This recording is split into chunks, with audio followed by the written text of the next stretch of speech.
morning, everyone. Thank you for coming. Thank you for those at home watching on YouTube. We appreciate your interest in our resident association meeting here. I would like to call the meeting to order, and I would like to start with a pledge to the pledge allegiance to the flag.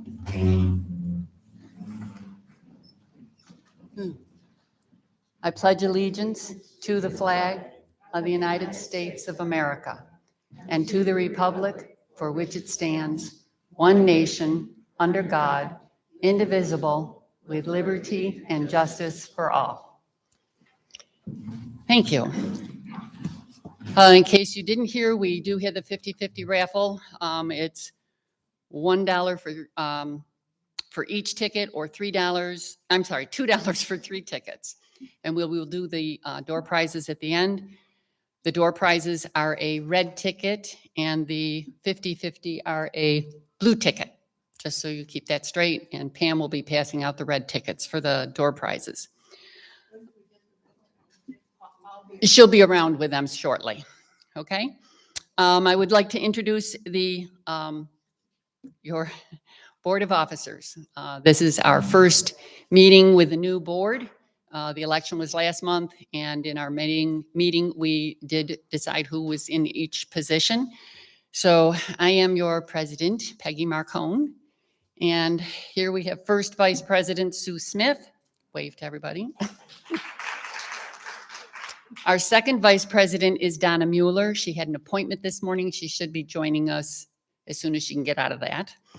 Our secretary is Dee Hammond down there at the end. And our treasurer is Pam Williams.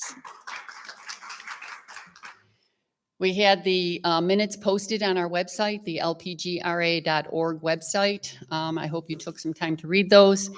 But we do need to have we don't read them here at the meeting, but we do ask to have a motion to accept the meetings as written. Thank you. And a second, thank you. Treasurer's report, we have Pam Williams, who's busily ripping up the tickets there. Okay.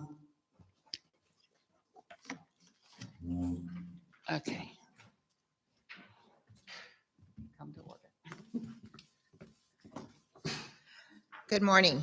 Our beginning balances of 11/11 was $700.40, and we had deposits from recycling of $68.55, no expenses, and our total in the bank balance as of 11/30 is $768.95. Oh, may I have a motion to accept as second? Okay, thank you. Okay. Sorry. We will have our old business, our committee reports. Our first committee is Neighborhood Watch, and Sally York, if you would come. Sally's been doing a really tremendous job with this. We are still looking for volunteers. I know Sally has mentioned that, but I'd like to reiterate that. We need volunteers for street captains. Thank you. Thank you, Peggy. Good morning.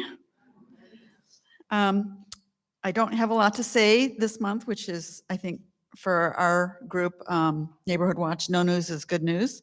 We now have 27 street captains. We still have 54 sections in the community that do not have a street captain. So if you're interested, come see me and I can help you with that. It's a very easy process and very little work, just an hour or two up front and then meet your neighbors, and then that's pretty much it, and just keeping track of things. We are having our regular monthly meeting on Tuesday, December 14th at 3 o'clock. Location will be announced that day, probably here in the clubhouse. And I'm not going to say much because I want to make sure our guest speaker today has plenty of time to talk. I think she'll share a lot of valuable information related to just personal safety and home safety and fall prevention that will be helpful for all of us. So please come see me if you have any interest or questions about Neighborhood Watch. And again, thank you for all of your support. Thank you. Oh, question? Yes. Have there been any incidences? There's one question about whether there have been any security incidents this past month. And I keep track of that with spotcrime.com. I get daily and weekly email reports and text messages on the mobile app. We had one phone call, I believe it was last week, reporting suspicious activity. But that has been the extent of anything here. So I'm real pleased to report that that was it. So thank you for your support. Thank you. What's Dawn's last name? Our liaison. And if it's any comfort to you, Dawn Blake is the liaison between our Neighborhood Watch program and the police department here. And she said, and I've heard a couple of the police officers state, that we live in one of the safest communities in Mesa. In fact, the guys that have been on for a while really like to come here. It's a little less active, so gives me a little peace of mind there. Next on our old business list is our newsletter. Sue Smith has been in charge of that. I don't know if you read the last newsletter. It was our holiday edition, and that was very informative. There's recipes in there and crosswords. It's a very good thing. She's also going to speak to us about recycling since Alan Smith is out of town. So, Sue?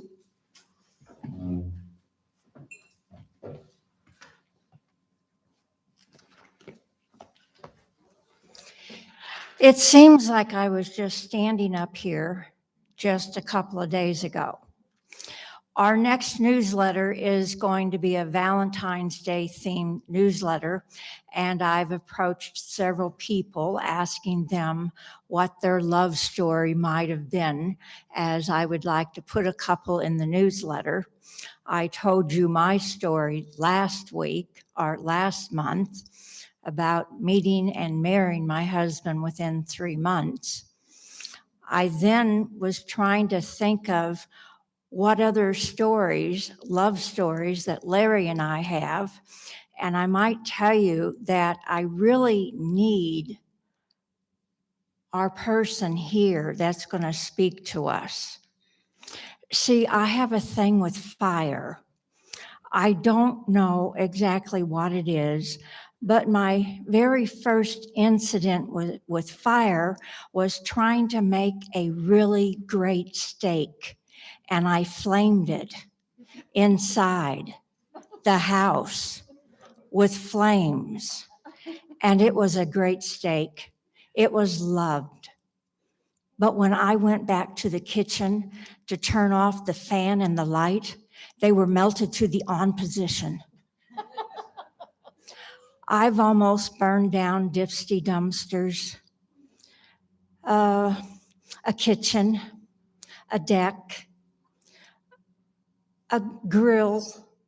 Anyway, those are my love stories. And that's why I think I will pay attention today about safety in the home. There's something about fire. Well, maybe there's something in your love life that maybe we could put in the newsletter next time.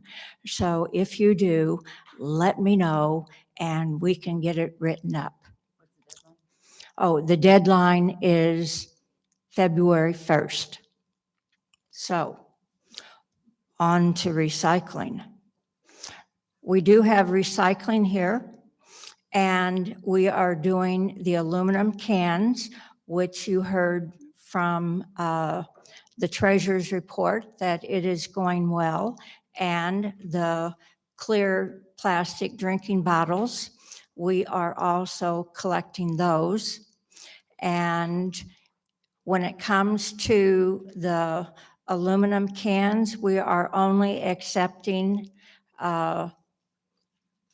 soda cans, that type of stuff. Please do not put in vegetable cans and that kind of thing.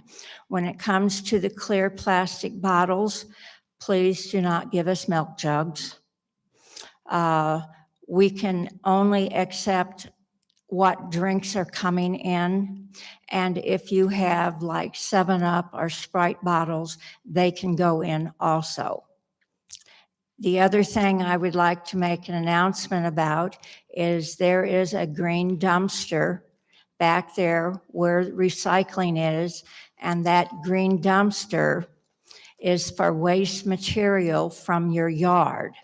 It is not for couches, stoves, bookcases, or your regular trash. Somehow, the rumor is you can take anything and just put it back there, and you can't. We all pay for what people are putting back there. It's on our bill every month. You just don't notice it. So please abide by the rules that we've had set out for us. Thank you.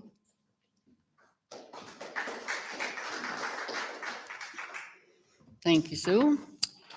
Next item on our agenda is the open items list.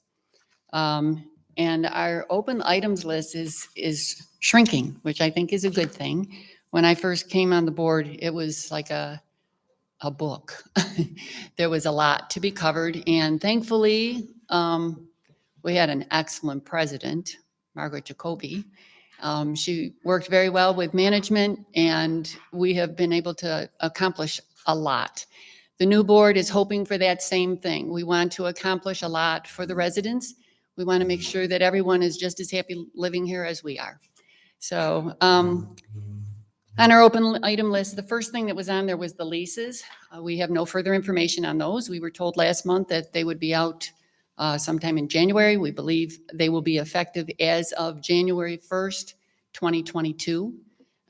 If you have not, if you don't have a copy of the draft of the lease and you would like one, you can go to the office and request one. They'll be more than happy to give you one. There's no problem with that. So not a lot of changes in it, but there are some changes, so you may be interested in reading that. The next thing on the open items list, which is going to be on there perpetually, is dogs. We don't have any further, we didn't have any further complaints or anything. It just seems to be the ongoing thing. Please clean up after your dog. My husband and I were walking the other night. We walked up here where the first stop sign is, where you come in, they had green space there, and there were 3 different piles of doggy doo-doo sitting there. There's no reason for that. If you have an animal, please clean up after your animal. Keep them on a leash, and they are not allowed in Palm Circle or in the mailroom, which is part of Palm Circle, so they're not allowed in there either. And that is all in your lease. The next thing, one other thing about the dogs, if you have a complaint about a specific dog or a resident that has a dog, we do have complaint, compliment, and comment forms up here. Feel free to fill one out. That's the way that we take things to management. Management never knows who it is that complained. The board is sworn to secrecy, so your name, your address will not get out. It's just so that we can approach the subject with management and have proof that there's someone that really did complain about this. They are interested in that type of back and forth with each other. Okay, Sue mentioned the green waste, and I just wanted to add to that. There was someone new in the community that I spoke with, and they said they were told that they could put anything they wanted in there when they cleaned out. They just moved in and some things were left over, so they were going to just dump them in the green waste because that's what they were told to do by another resident. I told him that that wasn't the case, and he said that he had gone down there and looked, and there were 6 cars in a row waiting to get in there with their trunks full of household items that they were going to throw into the dumpster. This is the thing that we're trying to avoid. We did discuss it last month. Margaret did say that we had brought it up with management. They offered us the opportunity to get our own dumpster. It's also called a green roll-off. So people think green means, oh, it's for recycling, and so we should put only recycling in there. It's green in color. It's a roll-off or a dumpster, whichever you prefer to use for it. The problem with having our own that's for residents only, we would absorb the total cost of that. Right now, it's replaced twice a week. If we open the door to having everyone dump whatever they want in there, there is the possibility of increasing the number of times that that would have to be replaced. Each time they come is an additional cost. We also pay by weight. So if a couple people decide to replace their hot water heaters and throw them in there along with some sofas, you're getting up there in some pretty heavy weight versus just the trimmings from your yard. And that would be shared by every single person, every single home within the community, which means that every single household would be paying more per month for a separate roll-off so that a few people can throw away their goods. The board is not ready to sign on to that and raise everyone's rent because it would definitely increase our rent. Not the rent, I'm sorry, the fee for the waste. So that's just an update on that. There was a complaint made at our last meeting that people were not wearing masks when attending different functions at the clubhouse. It was mentioned that mask mandates are causing a division within the community. The vaccination mandates also are causing division within the community. So I'm just going to say, please be kind in what you say and how you say it. Unfortunately, management is aware of this. They know that there's people that will not wear masks and at different things. And I can see now looking around, there's people without masks on. And according to the mandate, we're all supposed to have masks on because there's more than 25 people here. But management's hands are tied. They don't have the legal ability to go around and police every single activity that's going on within the clubhouse. So we just ask that people please abide by the rules. I don't know of anybody that's in love with a mask mandate, but it's there and we need to follow that. Timing on the Guadalupe Gate was brought up, that it wasn't opening at 6 a.m. like it was supposed to. That was adjusted the last time and then went off again. And so I'm wondering if anybody goes out that gate, do they know, is it back working at 6? It's not. Okay, we'll bring it up again. They were having trouble with the timer on it. They adjusted it, they checked it, it worked, and then it didn't. Okay. I did have another note here about the green waste area. There are places to take your stuff to. People say they don't know what to do with like an old TV or a computer or the electronic things. There's a place called Household Hazardous Material Program. It's at 2412 North Center Street, Building 2 in Mesa. If you want that information afterwards, feel free, come up and ask me and I will give that to you. If you put your television, your old TV you want to get rid of, in your car and drive it to green waste, you've already picked it up and had to move it. Well, if you drive it to this place, all you have to do is drive in and they'll take it out of your car for you. You don't even have to get out of your car. They take microwaves, televisions, anything of that sort. They will take no charge to you. You do have to show that you are a resident of Mesa to get that done. You can also call the office for a special pickup. There's a one-time charge for that, and you can put in whatever you want in that. They will schedule it, let you know the date. You can put your items out. They come and they pick everything up that you have out and take it away. And I believe the fee on that is no more than $25. Somebody told me they were only charged $15. So it's just a one-time fee. And then you can also donate. We have Sunshine Acres, would love donations. It's an orphanage here in Mesa. Tim and Joan, I think it is, Most, they take donations also.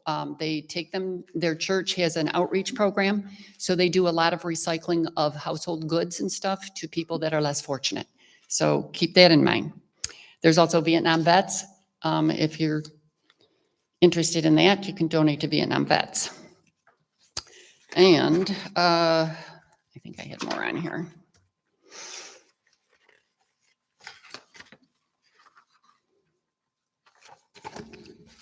That was the extent of our list. I mean, it used to be a book, and now we're down to just that. So that was pretty good. The other thing that I wanted to mention, it was brought up last month in a question about the tags on the cars instead of having the remotes. That is not a done deal. I don't want people to think that. It's definitely coming. Management is trying to get it put into the 2022 budget. Okay, so if it gets in there, and they're pushing to have it done, it's not like this is an excuse. They're really pushing to have this done. So that is, it'll stay open so that we can follow along and see, you know, if that does progress to the point that we do get it. There are cameras that will be going up in the green waste area, just an FYI, and also a sign with the times that it's available and what you can put in there and what you can't. And we also have committees that the board oversees. There's 2 committees that we currently need volunteers for. This is not a lot of time. It's kind of like when you can you help us out with this? One of them is the Communications Committee. And for that, it's just you serve as community antenna, which means what questions are people asking the board members, what needs to be addressed in talking points, and recommend new ways to communicate with the LPGRA members and residents. So it's just kind of like an idea, sharing ideas with the board so that we can keep that communication line open and see if we can improve the way that we're doing that. We also have a community relations committee that needs volunteers. That committee works with the LPGRA Board of Directors to develop a community relations plan that identifies formal and informal ways to dialogue with the community. Again, I think communication is the best way. If we can communicate exactly what, you know, an appropriate answer to people's questions and get it so that the 1,500 plus people that live in here know what the answer is, I think things, maybe our open item list would disappear. So, okay, so at this point, I'm going to hold questions until the end because I really want to get to our guest speaker. We have Jean Discorian here from the Mesa Fire and Medical Department Home Safety Education Program. And she is going to come up and give us all kinds of wonderful information. Jean? My name is Jean. I'm with Mesa Fire and Medical Department. You guys see our engines here occasionally, I think. I'm not at a local station. I'm downtown. I'm actually in the Social Service Division. The Social Service Division actually does some follow-ups from calls that crews go on. Maybe they responded to one of your residents and they've responded multiple times. And they found that they've discovered that this resident might need some more assistance. Maybe that for a possibility, this resident has taken multiple falls because they've been getting weaker. They had gotten sick and they've been weak and they just don't have maybe the equipment to guide them, or maybe they're ready for the next step in life. We're not sure. And this is where they could refer it to the Social Service Division. One of the other programs that we have in our area is called the Home Safety Education Program. It is a free program to our residents. You don't have to have taken a fall. Other than that, we usually get that information if you have.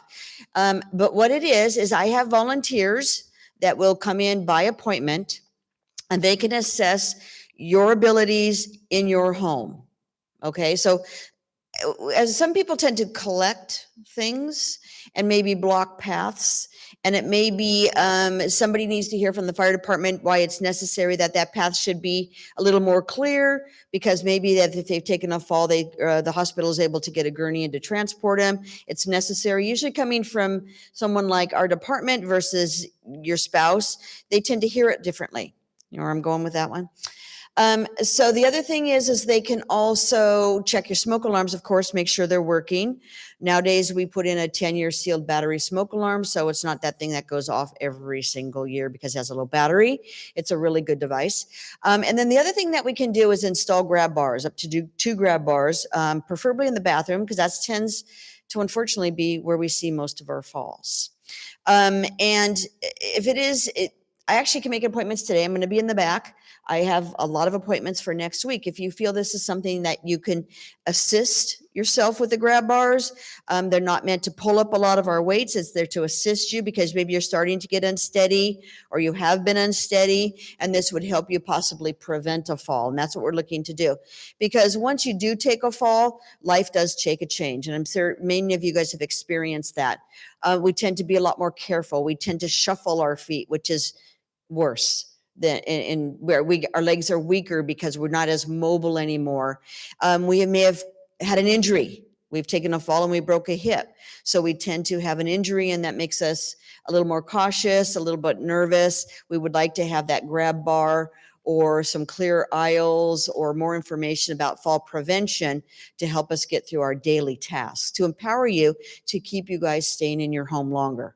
Nobody wants to have to take a fall and say, now I can't live here anymore on my own. So that is our purpose, is to do that. Like I said, there are appointments that are made by calling me. We have volunteers that come in. We have an installer and an educator is my words I use for them.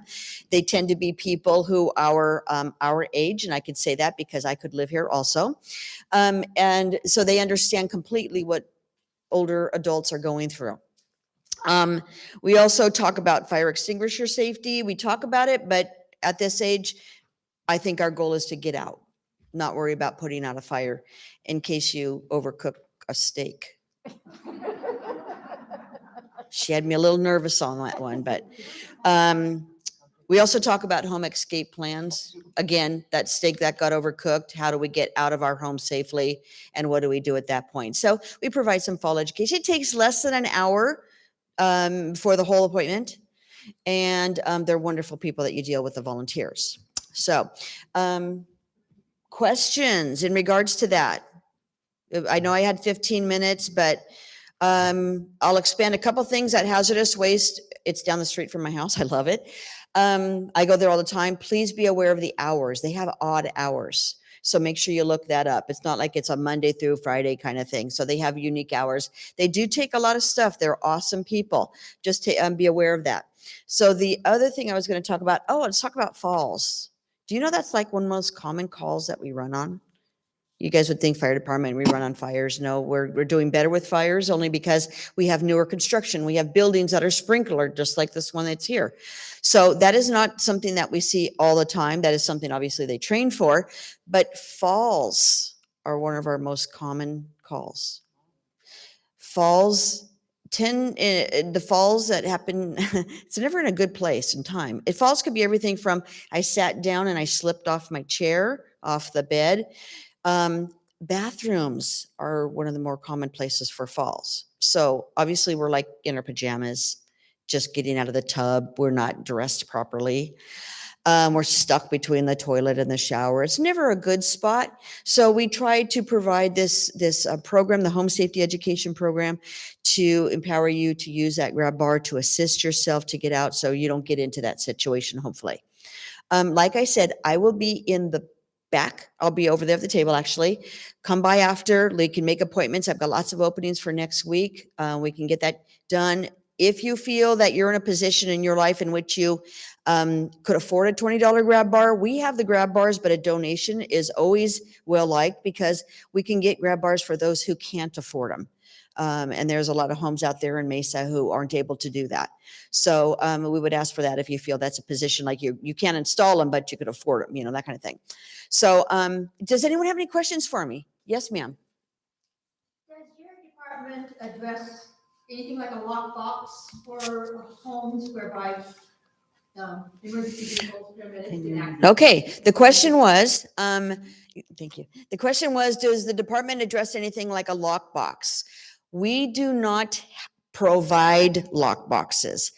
Knoxbox is the one that the police and fire departments in Mesa recognize.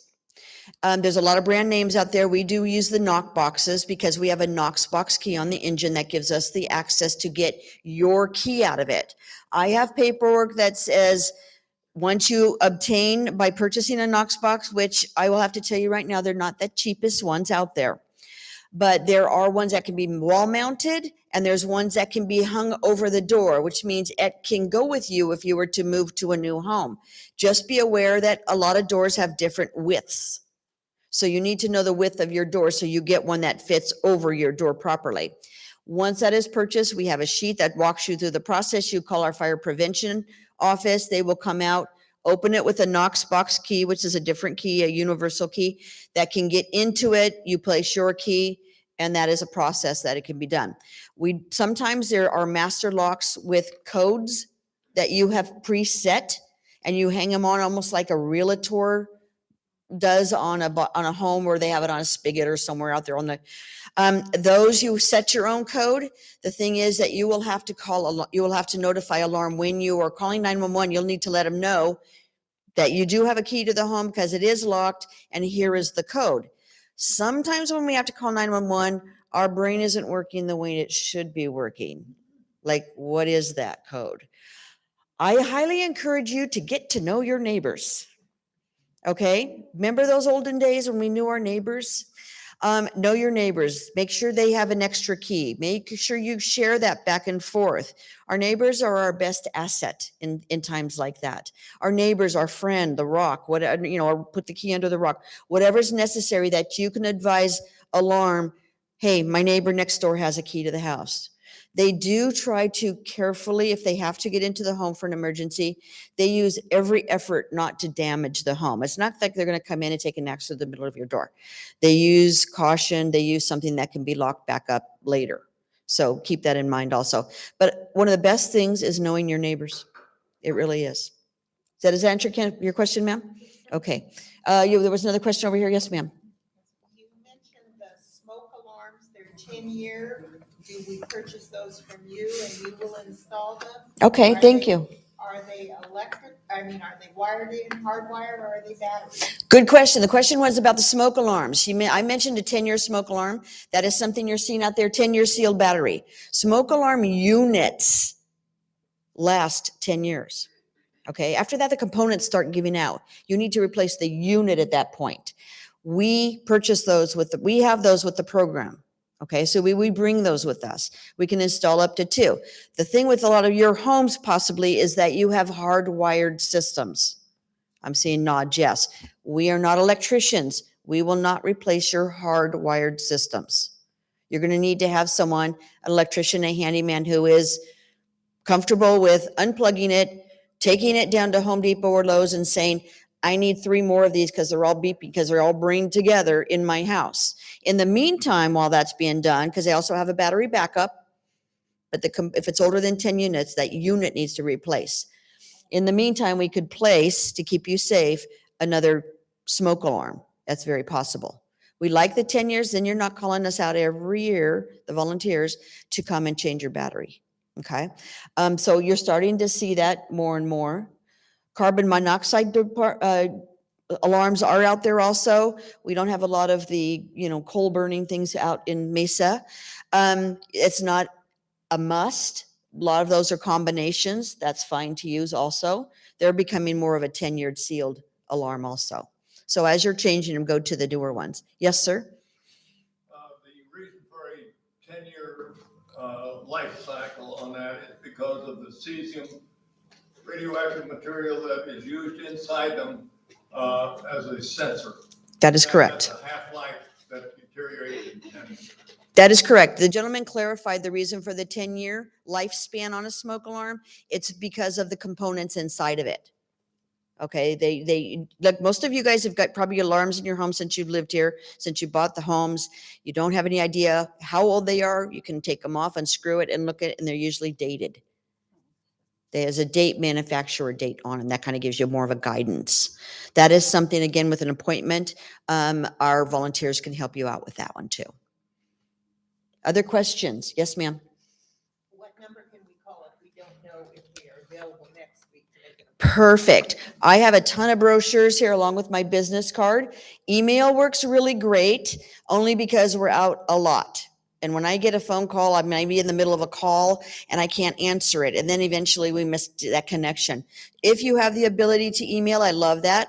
I would need to know things like your name, your address, your age, because we just keep data, what our average age of customer that we share with this program. If you're a vet, we do keep track of that also. And what some of your needs are. I have certain dates. can counter that email with, I have appointments on this date. Most of them are early in the morning. It's beautiful in the morning, guys. It's really nice to be up early. So because that's what my volunteers can share with me. They also have lives with their families too.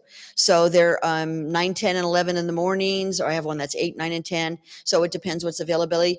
I would love to fill up the month with these holidays here. They're Monday, Wednesdays, and Thursdays with my volunteers.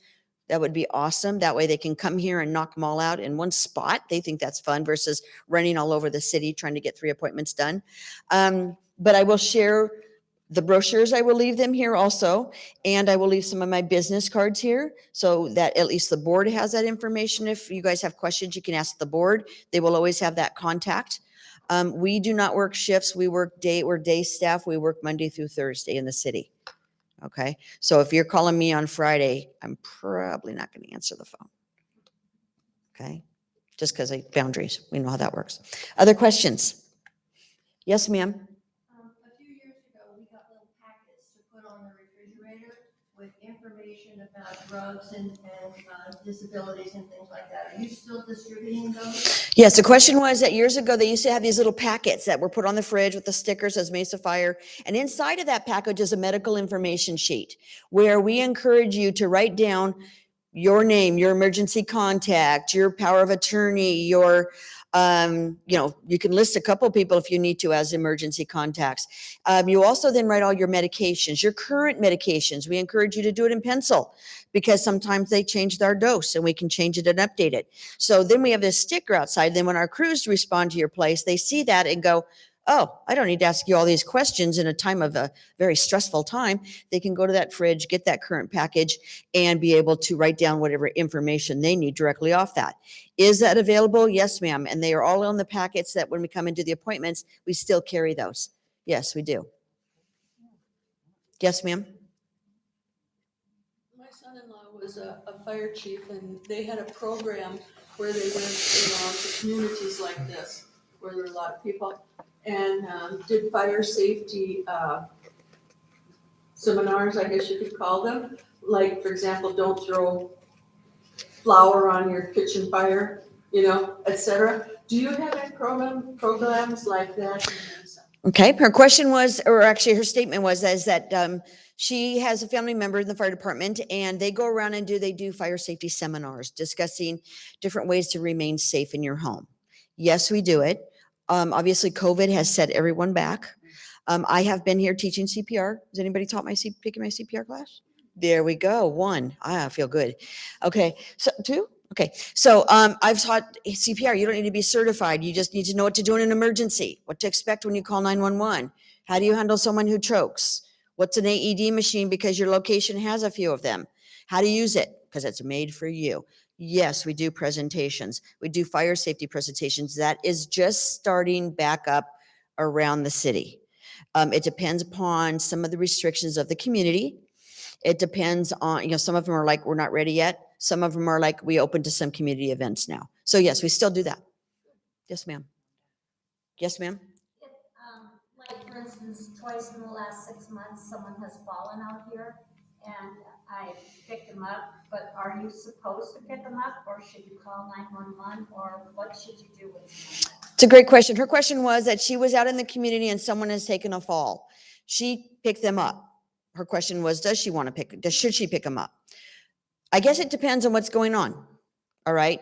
Is this a 300-pound person and you're trying to lift them up? I don't want to see you injured. Okay. I don't want to see them injured further because you did pick them up. If it's oops, I tripped over the grass because I wasn't watching my feet and picking them up and they're on their knees and they can guide you to help you with it, like rolling over and getting on their knees and then you just support them. It's up to you. It's up to the situation. I can't give you a yes or no. If for every time you and I tripped, we called 911, would be busier. Right, right. If there is an injury, if they have hit, like they're bleeding, what do we do when they're bleeding? Direct pressure, pressure, pressure. Not always, direct pressure. If they got a little scratch, because we're all thin skinned when we get older, you can use direct pressure. You don't always have to. If they're bleeding from their head, that might be something different. If they hit their head, if they're acting differently after, those might be a 911 call. Okay. But to say every time you and I, and all of us trip, we call 911, that's not always necessary. You're going to have to assess the situation at that time with that person. If this person is falling more often, you got lovely neighbors, you got to know your neighbors, and you're noticing things have changing. Okay, as we age, as we change our medications, that affects our balance. Okay, that is something that needs to be identified, that possibly you may want to talk to them about, talking to their doctor or pharmacist, see if their medications are starting to interact and their balance is being off. That might be the reason why they're falling more. Okay, number one cause why we fall a lot is we're multitasking. Because as I'm walking over here, I was thinking about, I need to remove my mask. That chair sticking out scared the bejeebies out of me because I knew I'd fall over it. I had a knee replacement. Let me tell you, I'm more cautious about falls and little things that are sticking out there that could cause a fall, which I never was before. You know, it just takes one little change in your life. But if you also, again, with this program, if you don't feel you need the grab bars or you need the home safety education, fall prevention education, but you've got a neighbor that sure can use it, share the information. And you may need to, you know, if they're kind of like, their mind's not set about being there on time, you might want to help them out of that. Okay, for an appointment. Yes, ma'am. Ooh, yes. Fit with Fire? Long time ago? Long time ago. We had a program a long time ago that we had a firefighter who came and did exercises. Is that the one you're talking? Okay, that was a while back. That guy's long retired. That's been a while back. We don't have that. That was it. That we are probably he was a Fit with Fire program for those who are online. And it was a fire department person who came and did exercises. We wished we could bring it back, but I believe we are in the level of which we need to be exercise instructors to be doing this. So we are looking into that. It is a budget and a continuing education sort of program that we have to maintain to be able to teach you guys, older adults, strength conditioning, stretching, to help you prevent falls. We love it. We think it's awesome. We would love to see it. I would love to come and teach you guys a class. It's just going to be a down the road process of bringing that sort of program back in, ma'am. We used to have a video that we would play. Yeah, they do still have the YouTube video. I don't know what happened to it here. We still have it. A YouTube video? Fit with Fire. Ma'am. We still have it. But there was only 2 of us coming to the exercise. How many of you guys go to your gym though? How many of you guys walk on a nice morning or evening? How many of you guys get out of bed and stretch? I sit and watch the TV and I stretch my legs. I stretch my arms. I swim because everything else hurts. You know what I mean? So I swim because I go in the pool. You guys probably have a wonderful heated pool here. Oh, yeah. I'm so jealous. Get yourself in that. Okay? Move. Keep moving. I had a t-shirt made that just says, just move. Just move. Okay? It'll help keep you safer. The more sedentary we are, the more problems we start having. I know it's tough. One more time for one more question and none. I will be over here if you guys want to make appointments. I'm ready to take those, so I'm going to hang around so we can get it done today. Thank you, guys.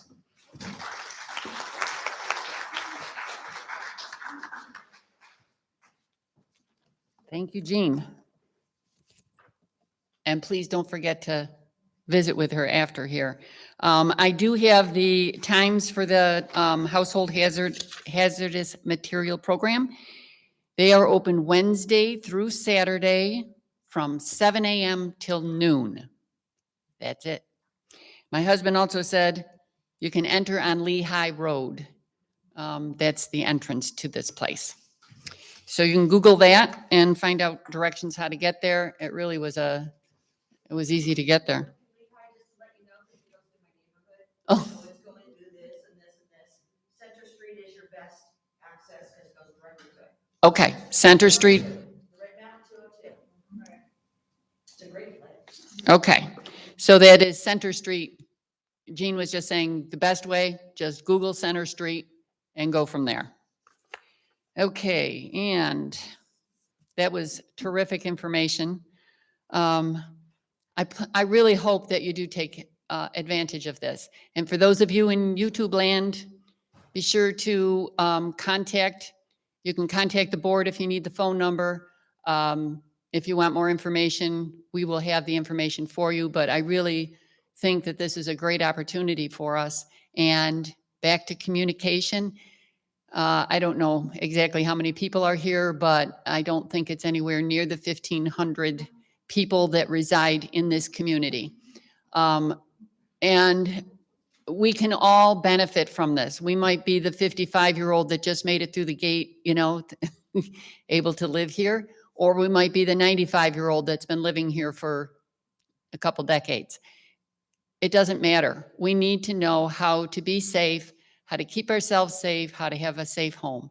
So I think that this is a really great program, and I would love to see more people take advantage of that. Okay, now I want to open this up for any comments or questions from people that are in attendance. Anybody have any questions for us? Wow, this is great. We do have up here on the front table, we have the information for the resident newsletter. If you need some information about that, if you want to fill out something for an article, you can fill that out and give that to Sue. We also have the compliment comment complaint form. Those are the ones that we use whenever a resident fills one out. We use that when we approach management. Our next meeting with them is a week from today. We'll bring up any concerns that the residents have.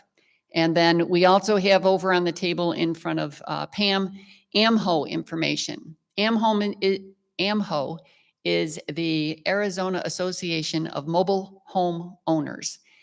That's you and me. Our homes, manufactured homes, I'm sorry, it's manufactured, not mobile. We all have manufactured homes in here, and this company, this organization, it's a nonprofit. They do represent us in front of the legislature here in Arizona to make sure that we're spoken for, making sure that laws aren't passed that are going to be detrimental to us.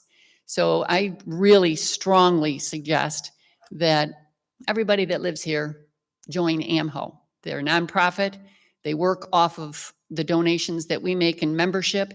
It's $35 for 1 year, it's $60 for 2 years, and it's per household. So if there's 2 people in the house, you only pay 1 membership, it covers the house. They use that money to pay the lobbyists that represent us. So it really is an excellent organization, sorry, it's an organization. And I really strongly suggest that you join up. Okay, this is great. Oh, we have a question. Yes, Hank. Peggy, when are the board meetings held and are those open to residents? Okay. The question was asked, when are the board meetings held and are they open to the residents? They're held on the Thursday following the open general meeting, and it's just the board and management. If there is something that you want presented to management, that's what our forms were for, so that you can do it and nobody knows who you are. They don't know who made the complaint or the suggestion, the compliment. They don't know who that is, but we do approach them with everything that is brought up to, if you bring something up to the board, we bring it up to management. And then we respond back the following month in the general meeting, whatever response we received from management. Any other questions? Okay, so at this point, see if I do this one right. Our next meeting is January 6th. It will be right here in the ballroom. And We hope to see more of you at it. So now I would like to have a motion to adjourn. Motion made, seconded. The meeting is adjourned. And we're off